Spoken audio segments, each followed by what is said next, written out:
Walang mukha mo, ha? Na magpakita sa exhibit ko? Bakit gusto mo agawin nila yun, ha? Gusto mo? Ha? Gusto mong sabihin sa lahat na sa'yo ang design ng statue ko? Ganun ba? Ha? Ha? Ha? Ano? Hindi ko naman iniisip yun eh. Inutusan lang ako ni Tita Divina na tulungan ka eh. Bakit? Tapos na ba? Tapos na ba yung exhibit ko? Ang sabihin mo, gusto mo lang umiksena. Hoy, tatandaan mo. Hindi mangyayari yung gusto mo. Dahil walang maniniwala sa'yo. Ako lang. At wala nang ibang lumikha kay Machete. Ako lang. Ha? Naiintindihan mo? Naiintindihan mo? Sumagot ka!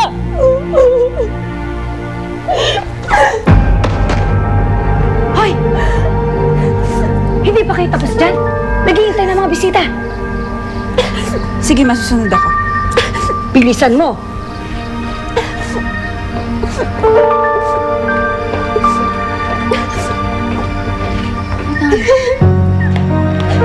Ba't nakaupo ka ba doon? Magdadrama ka pa dyan? Kumilos ka na. Magsilbi ka doon. At huwag na huwag kang gagawa ng eksena, ha? Kundi magiging tikak pa sa akin.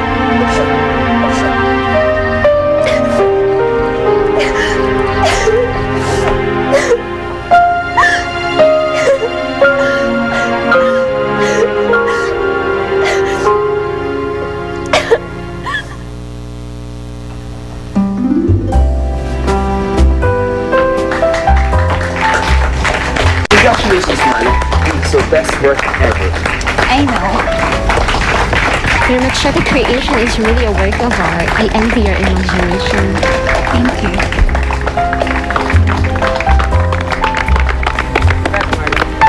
Thank you. Congratulations. Thank you.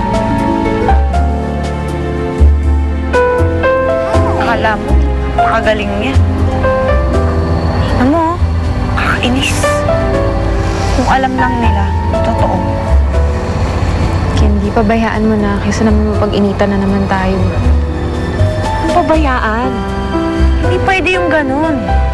Dapat, Rosella, pinaglalaban mo yung karapatan mo. Dahil pag pumayag kang apihin ka nila, lalo ka nilang aapihin. Tandaan mo yan.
Rosella! Tagal ka pa? Hanap na tayo ni Ma'am Divina. Ka na.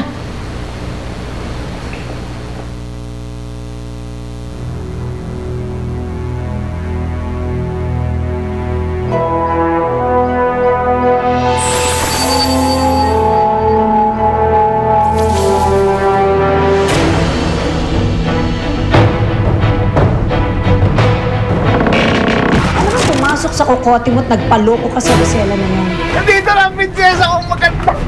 Hayaan muna natin si Rosellang sumaya para mas masakit pag bumaksak siya.